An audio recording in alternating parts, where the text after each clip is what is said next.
Now, it's a pleasure for me to have a whole group from Australia here sitting on the podium.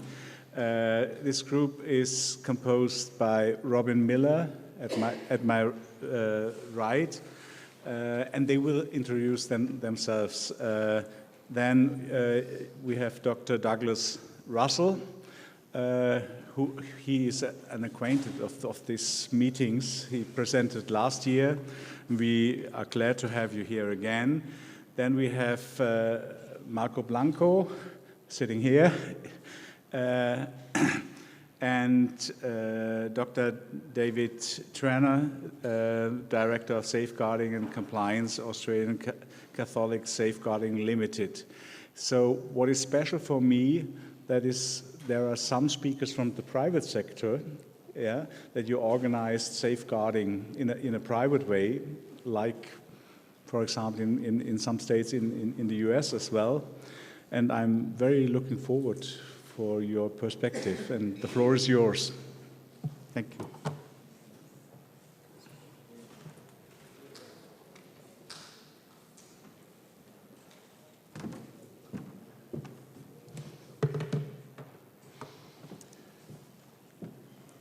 Okay, buongiorno, good afternoon everyone. My name is Blanco. We are part of the group today looking at the Australian context, the Australian perspective.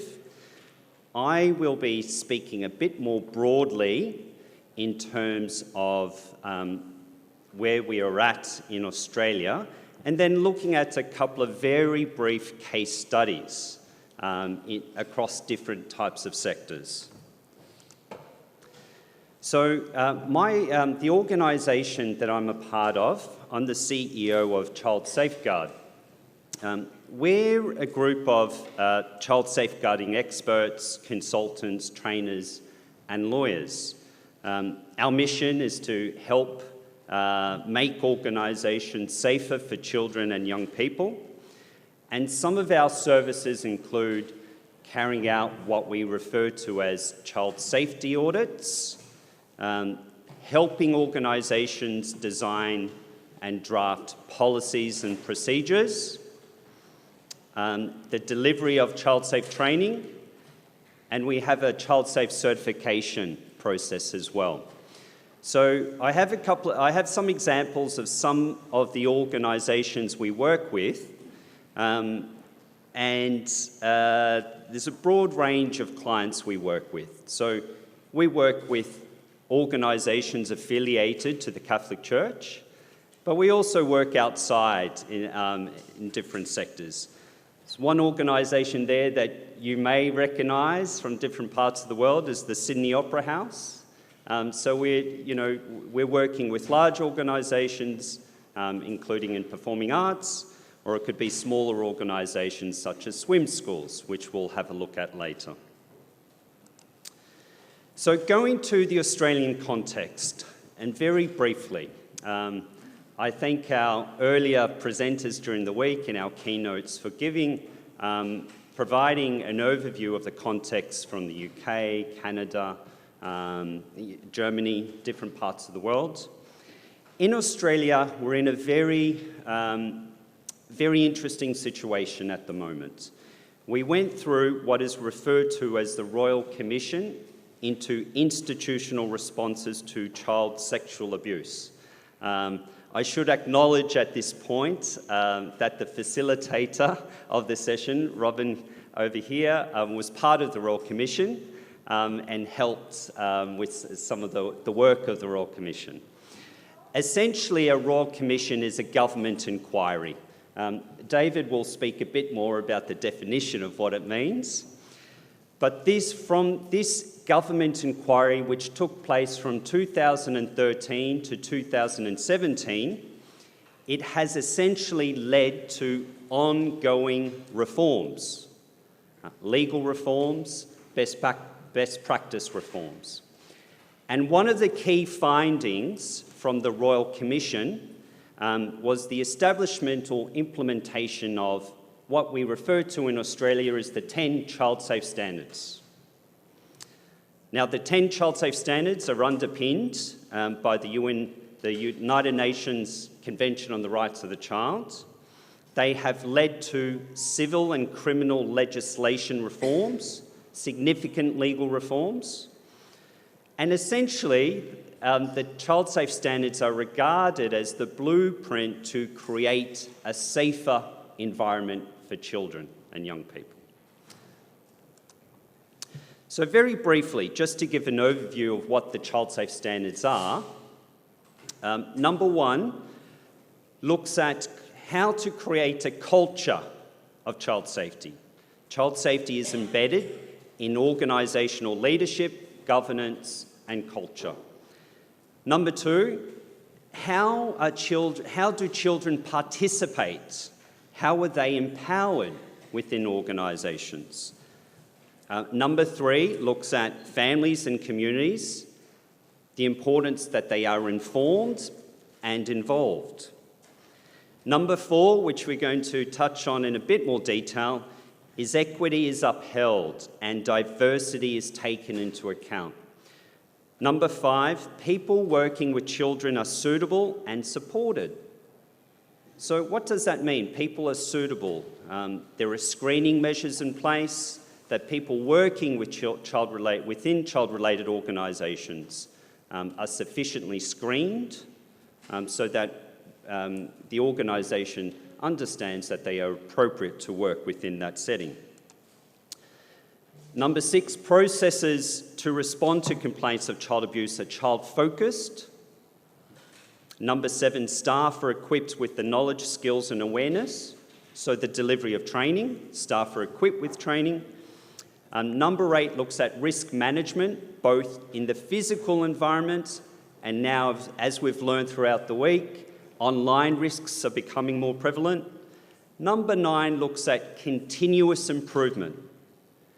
Now, what's very critical is that organisations really have an agile approach so they can respond on a continual basis. When we first started working with clients some years ago, there was a lot of effort in terms of getting the perfect policy, and then you'll look at it again maybe 3 years down the track.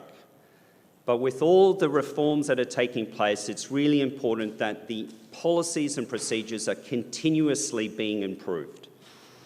And then, of course, number 10, policies and procedures.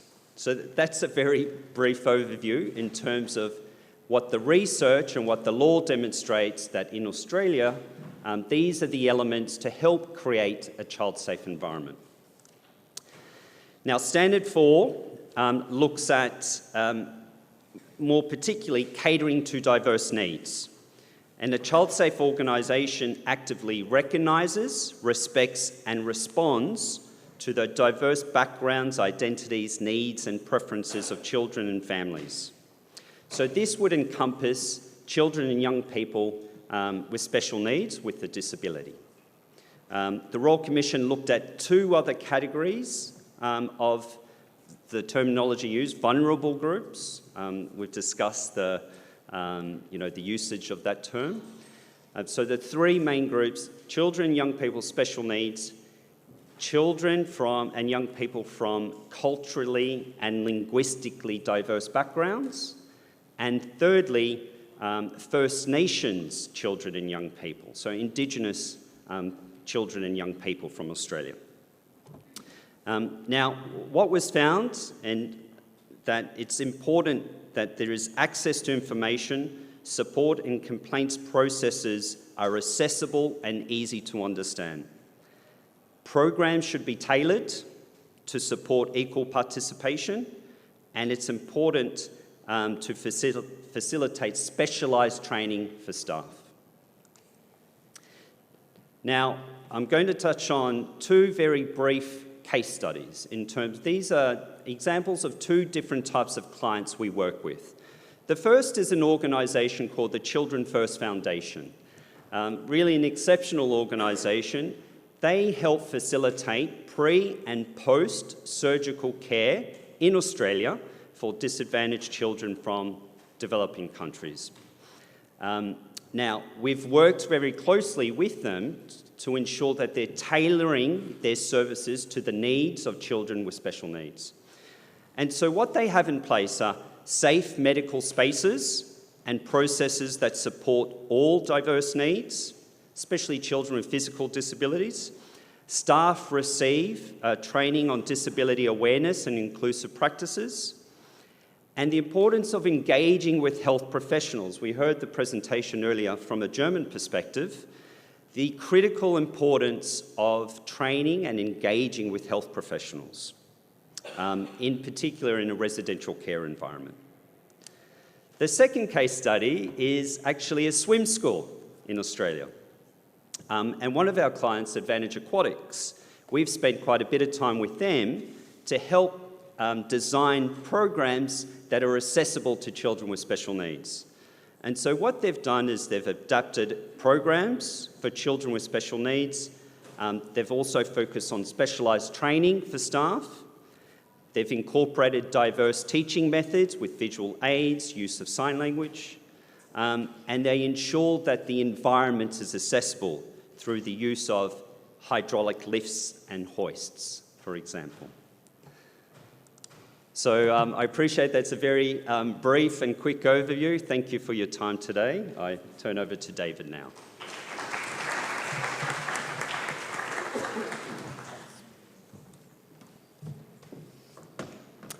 Good afternoon. Thank you for the introduction earlier, Jorg, and Marco for your presentation. So I'm actually going to talk about another Royal Commission. It might sound we have lots of Royal Commissions in Australia. We don't really have lots of Royal Commissions, but a Royal Commission is officially an investigation that's independent of government, and it looks into matters of public concern and that warrant public scrutiny. They are only established in rare and exceptional circumstances. The purpose is to find out why specific events have occurred, try to determine who is accountable, and from the evidence they've gathered, recommend changes to policy and practices or legislation. In 2019, a Royal Commission was commissioned by the government into the lives of people with disability. Disability is very broadly defined. It ran for about 4.5 years. It had a very mixed methodology, so there were 14 published issues, so they made inquiries and they commissioned particular papers. They received 17,000 plus phone calls. They interviewed 10,000 people, and they received 7,900 written submissions. They ended up publishing 14 volumes to the report. They examined 3 practices. One is safeguarding, so how is it that Australia can prevent and better protect people with disabilities from experiencing violence, abuse, neglect and exploitation. They want an understanding of auditing. They want service providers to take responsibility for best practice, to investigate and respond to any complaints of violence and abuse, neglect, exploitation. And they also wanted to understand how Australia could become a more inclusive society that supports people to live lives free of abuse. These are the stats I just mentioned. So, the Royal Commission made 222 recommendations on how to improve Australian society, both in terms of laws, policy, structures, practices, to ensure that we have a more inclusive society. There are 12 volumes, and the recommendations go from volume 4 to 12. I'm not going to talk about the 222 recommendations. That's the good news. Some of the key recommendations are that adult safeguarding laws are established throughout Australia. We're a federated state. They're not necessarily looking at national legislation. They want states and territory to have their own legislation. They would like to establish a national audit safeguarding framework. That raises some difficulties immediately about definitions of disability and what's safe, what's not right, how do you collect the data, and then who's commissioned to analyse that data. We're very bad in Australia with sharing information between states, so they're looking at seamless processes to share information. They want industry-wide forums on safeguarding. I think that's really good for the Catholic Church. I think that we are an industry, whether or not we like it or not. We have huge numbers of people in our parish ministries and in Catholic entities who live with the experience of a disability, and I think we could take the lead and have a big say in how safeguarding practices can be implemented. We have a scheme called Community Visitors, and they can play an important role in safeguarding. They're looking for an independent panel to investigate complaints. We don't have good systems for complaint management as yet. We're also looking at developing guidelines to improve best practices, and then for service providers to have access to regular and ongoing training. We certainly try to do that in Australia in the Catholic space, but it's not something that regularly happens, and that's partly related to employment practices. Some tentative principles that we in ACSL are looking at is the first needs to be, of course, the respect of the inherent dignity of every individual, respecting people's autonomy, including the freedom of each person to make their own choice. We come from an understanding that whilst everybody's independent, we're also interdependent. Regardless of a person's gender, ethnicity, or sexual orientation, no person is to be discriminated against. Every person has a right to a full and effective participation and inclusion in decisions that affect them and the services they receive. Disability is heterogeneous, so it impacts differently on different persons, and this needs to be valued and recognised. All persons will be included in reviewing and evaluating programs, policies, procedures and practices. I think that's going to be really hard for us in the Catholic space to invite people with disabilities into our boards of directors and into top-tier consultation forums to listen to the voice. But it's something that needs to be done. And as many people have said earlier in the week, we need to use all communication systems, not just those reliant on speech and on paper. Thank you.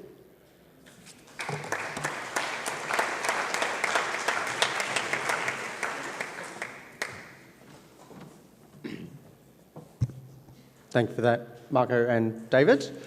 So I am Douglas Russell. I am a researcher at the Institute of Child Protection Studies at Australian Catholic University.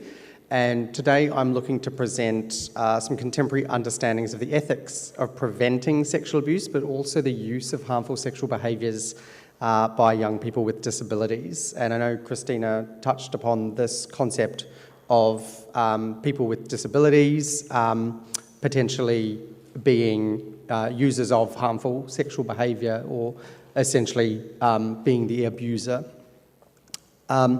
So we'll have a very quick look at existing literature, but I know that that's been quite well covered this morning. Look at why it's important for us to be looking at this topic, which again, I think across the conference has been well discussed. I'll talk about two studies that we've got, or two sets of data that we've used, the results of those, and then, of course, another pitch for the Global Safeguarding Alliance. So there is some literature on the prevalence of abuse within the church that's not related to disability. So 1.7% of the Dutch population, 4.4% of clerics had abused someone between 1946 and 2014, and 213,000 people in France since 1950. And again, that's just within the Catholic Church. So what's interesting across all of those studies is the very different ways in which they've provided data on abuse within the Catholic Church. None of them are the same in the way they present that, so it can always be difficult to work out where there are similarities and so forth. There have been responses from the Church, as we know, so Vos Estis Lux Mundi, national bodies such as the National Catholic Safeguarding Standards and Australian Catholic Safeguarding Limited, for example, in Australia. And there is some research happening in the space, and I don't know who was here for Caroline's wonderful poster presentation looking at the gap map, but a lot of the research that we have is descriptive. So it doesn't look at before and after for training. It literally just says, here's what we know is, the level. What I presented last year was descriptive. Here are the capabilities of what's happening in the church. I think it's really important that we think about moving beyond that descriptive research and looking at how can we evaluate the things that we're doing, because we've seen throughout the last few days there are some amazing things happening, And we need to make sure we're evaluating those to understand what is working, what isn't working, and what are the things we should be sharing across the church. The disability literature, I don't think I need to go over this at all. We're all aware that children with disabilities and adults with disabilities and differences are significantly more likely to experience abuse. Excuse me. And exposure to disability services is also a risk factor for abuse. And again, that has been discussed to a certain extent. So we know that there are lots of factors that make someone vulnerable, as a word that has been used. Age is one of those factors, gender is one of those factors, and there are differences in organisational abuse in regards to whether girls or boys are more likely to be abused. Generally, outside of organisations, it's girls. Within organisations, some countries find boys are more likely to be abused. And obviously, disability and ability is a huge factor. On the other side, you can see there some information about people with, who are neurodivergent and who may demonstrate harmful sexual behaviours. So this is a term that we use within the literature to describe people under the age of 18 who are behaving in a way that it might be sexually inappropriate or sexually harmful to another young person. For people with autism spectrum disorder, that might be a way of sensory seeking. It may be to form social connections. They don't have appropriate behaviour and choices to make in regards to, as in they haven't learnt how they can do that more appropriately. It might be related to intense interests. For other disabilities, it may be related to a lack of companionship or friendship, or a lack of understanding that what they're doing is wrong. So I bring that up because we've got two studies that I want to very briefly report on. One of them is a rapid evidence assessment that looked at what's currently being used to prevent harmful sexual behaviours in young people with an autism spectrum condition. We looked at 6 databases. We only found 12 studies, so not a lot at all. They looked at 12 to 18-year-olds. It could be prevention or intervention. Obviously, they had to have an ASD diagnosis, and we were limited to English papers. I'm always happy to collaborate with any academic who, has similar vision and mission to myself personally and the institute I'm at. But anyone with other language skills is obviously a great opportunity to collaborate on something like this. We have had this one published in Trauma, Violence and Abuse. It's open access, so you can access that, and there will be a QR code coming up later that you can scan to look at that. The other data I want to talk about is from our Safeguarding Capabilities Survey at the Institute of Child Protection Studies. It's the data I presented on last year. We had 184 participants across 7 countries. This is the paper that talks about the main analysis of that study, not what I'm going to cover today. Again, I have a QR code for that coming up. The results of the rapid evidence assessment, there were only 12 studies. They were all fairly low quality, so we always analyse the quality of the studies, and they were not necessarily high quality ones. I think the interesting finding we had was the lack of clear ethics in regards to interventions. So some of the interventions that were being used were pharmacological, so they would use hormone decreasing drugs and so forth. And I think that especially within the church and our thoughts about upholding the dignity of all humans, we need to think about making sure that we are supporting young people who might be displaying harmful sexual behaviours in an ethical and moral way and with Christian love. So the results from the Safeguarding Capabilities Survey, again, not published in the paper that I'll put the QR code up for, but you can see that in the first 2 bullet points there are mean scores for those statements. So supporting young people to speak up about situations that concern them, so sexually uncomfortable situations, or supporting young people to have respectful relationships. And they're just both above 4. And you can see that the standard deviation, which represents the variability in the scores, is under 1. So everyone's scoring sort of, anywhere within 1 point of that mean score. When we ask people about their confidence specifically to support young people with disabilities, we can see that that is significantly lower than those confidence questions related to supporting maybe what we might call typically developing people. The mean score is at 3.5, and again, we see a much wider standard deviation. So again, there's a lot more people that have much less confidence, and there might be a few people that also have a higher level of confidence. So what do these two studies or analyses tell us? So the rapid evidence assessment tells us, whilst there are some different options for preventing harmful sexual behaviour in young autistic people, such as pharmacological approaches, but also behavioural approaches, we need to make sure that we're doing this in an ethical and morally positive way. The data analysis from the Safeguarding Capability Survey tells us that we do need to make sure that the approach to safeguarding that the church takes makes it very clear that young people with disabilities and adults who have disabilities are at higher risk, and that there are some specific things that you can do. And obviously it'll be really important, as others have said this morning, for us to evaluate those and understand what's going on there. So I think if I go, so I'll leave that one up there for 2 seconds in case anyone wants to scan those and pull either of those papers out. You're all, of course, yes, I've got time. Very good, thank you. I'm more than welcome for people to reach out as well. My email address is available, I'm sure, on the ICPS website for Australian Catholic University. But again, I do want to just reiterate that the Pontifical Gregorian University and Australian Catholic University and a number of other institutes are part of the Global Safeguarding Alliance, and we are looking to support people within the church, regardless of their role, to understand the literature and the research, and hopefully be able to use that to support the work that they're doing. So we are making sure that we're contacting researchers around the world to come and present their research through online webinars. We're converting their research into research summaries and infographics to support the understandability of it, so it's not just an academic paper that you have to read. And if you subscribe, you'll just automatically end up on their mailing list. So please do subscribe. And again, if you've got any questions, I'm also hoping to get out a promotion kit to people who want to get their network to subscribe. So again, please feel free to come up to me at the lunch break if you'd like to receive that. But I'm hoping, if I'm very lucky, I might be able to get it sent out with any post-conference. Sorry?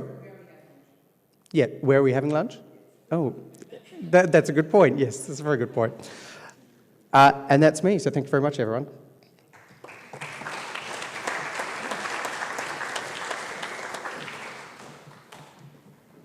Good afternoon, everyone. My name's Robyn Miller, and it's lovely to be here. You're all very good. It's Friday afternoon in Rome. None of you are out shopping, or eating and drinking. I'm very pleased to present with colleagues from Australia because we have had this watershed moment, the Royal Commission, and for many of us it was like, at last, the big end of town. The judges, the lawyers, the academics are taking notice of what we as practitioners had known for many years, that sexual abuse in society was ubiquitous, and it needed to have a much stronger focus from the legal system, from policing, and we needed to equip practitioners on the ground, frontline workers and carers, much more. So my background is as a therapist working with children and families who've been traumatised, often with sexual abuse or family violence, and in that context I have worked with wonderful people and as part of great teams, which we all need, and if you're going to do this work. And I learnt more, I think, from working with offenders. So when we talk about grooming and we talk about the way that children are manipulated, and in my current role, which is as CEO of MacKillop Family Services, we have many children in our care who live with disability, somewhere between 40 and 50%. And in any one year, we care for about 3,000 children in our foster care and residential care programs. So it's a very big responsibility, and one we take very seriously. So I have been there for 8 years, and the 2 years before that I was at the Royal Commission. And the lessons from that, I say, are burnt into me, you know. And the responsibility, top down, bottom up, for us all to be caring in a way that is intelligent and informed about offending, and particularly for those young people who live with disability. So there's a clear impetus to act, not just with the policies and the legislation, but in practice. And that is the hard bit, where you need that greater intelligence in the moment to identify what's happening. So there's been lots of inquiries, and I'm very happy to share these slides. There's lots of words on them, so it can be hard to listen and to read at the same time. But I just wanted to show you that there were many inquiries that documented that children in out-of-home care are particularly at risk. So the evidence is in on that. So at MacKillop, we work very hard with families to prevent them coming into care. We have about 2,000 staff. We have grown a lot in the past few years. We work across Australia, and we also have an institute that is committed to training. And we are very aware of the prevalence of and risk of harmful sexual behaviours between young people who are placed together. So in Australia, the large orphanages and institutions were removed a long time ago, but the risks remain when we have up to 1, 2, 3 or 4 children living in a small residential home in the community, because they can become quite isolated and they have rotating staff. So we work very hard at MacKillop to have a therapeutic culture that is trauma-informed. We embrace the sanctuary model, and everybody is trained from the people in finance and property and running the fleet to the frontline carers, all of us. And we all have a self-care plan and a safety plan and community meetings every day. So we're trying to build that way of preventing vicarious trauma. In Australia as well, I put this slide in because there was this landmark study that many of us had called for a long time, proper research into the prevalence of child maltreatment. And it is an amazing study. The methodology, I could speak on this for 4 hours, but it is truly amazing. And the researchers, and a colleague of Douglas, Daryl Higgins, was one of the key researchers, but Professor Ben Matthews led the team. And they all say, even though they'd been working, like many of us in the field for a long time, that the oxygen, the air got sucked out of oxygen got sucked out of the air when they got the actual data in. Over 60%, of Australians had experienced one or more forms of maltreatment. So it's a bit like what earlier speakers were saying about disability. It is not unusual. It is the norm. So girls, 2.4 times more likely. And the exploitation of children, what we have, this device here, the phone, we have, most of our young people in care would have a phone, and offenders are very, very skilled at online grooming, targeting kids through the phone, and very quickly going into contact offending. They will send taxis. They will meet kids down the end. They will even knock on the door of our homes. They are brazen. So we are naive to think that online offending is just online. It is absolutely not. And having worked with many offenders over the years, often that's how it began.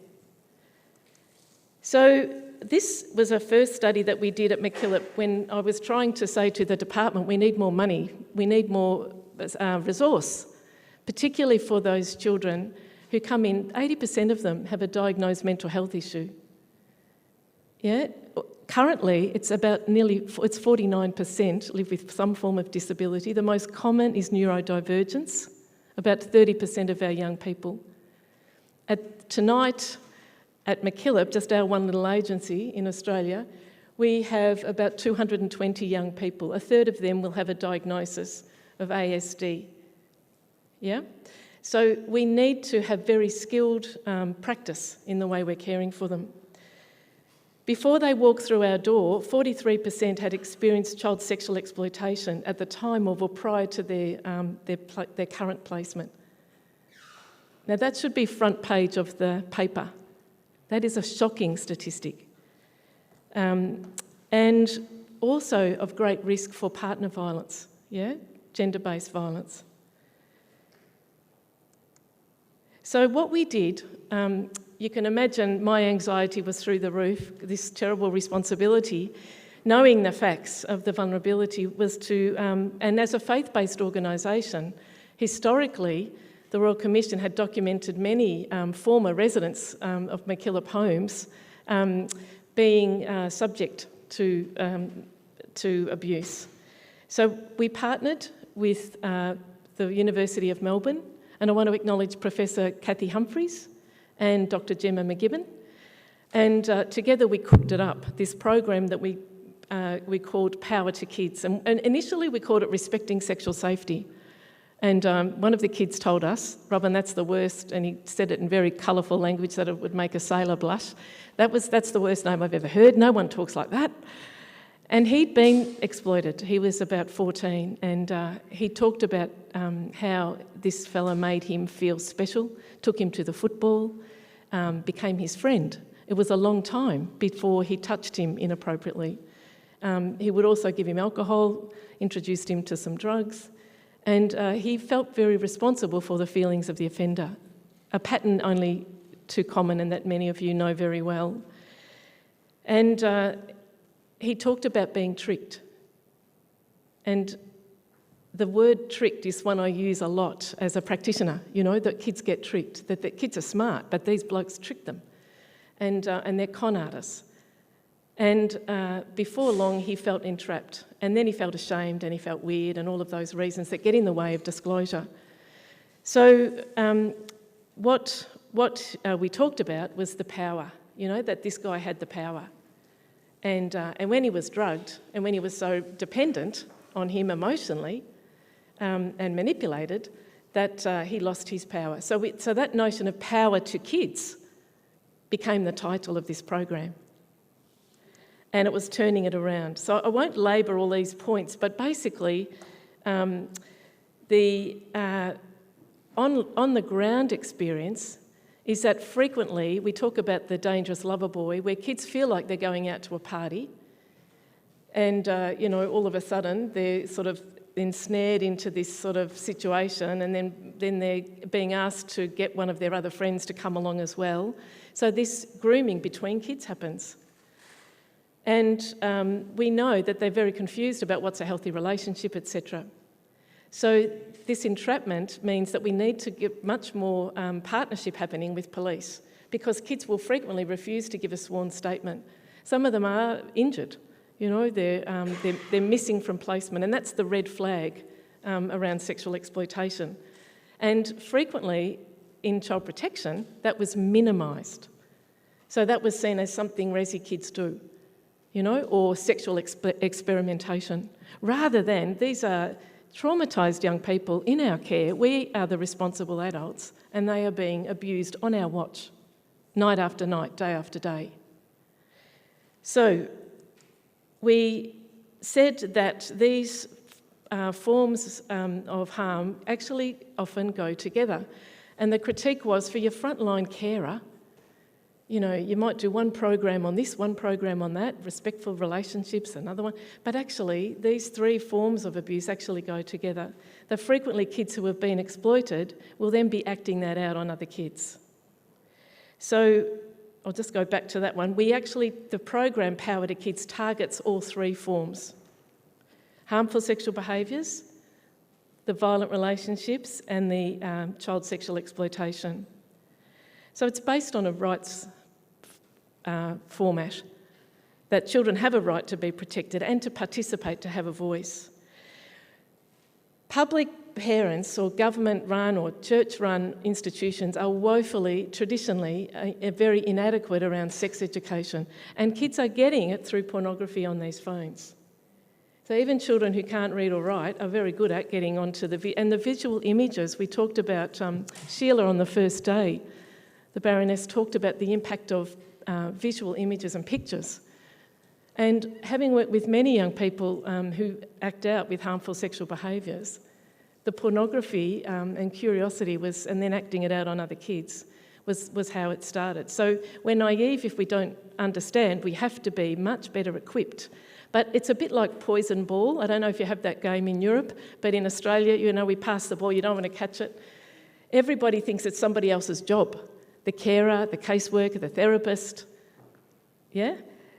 The child protection practitioner, the disability worker, everyone else thinks somebody else is talking to children. And frequently they're not, they're talking to each other or on the phone.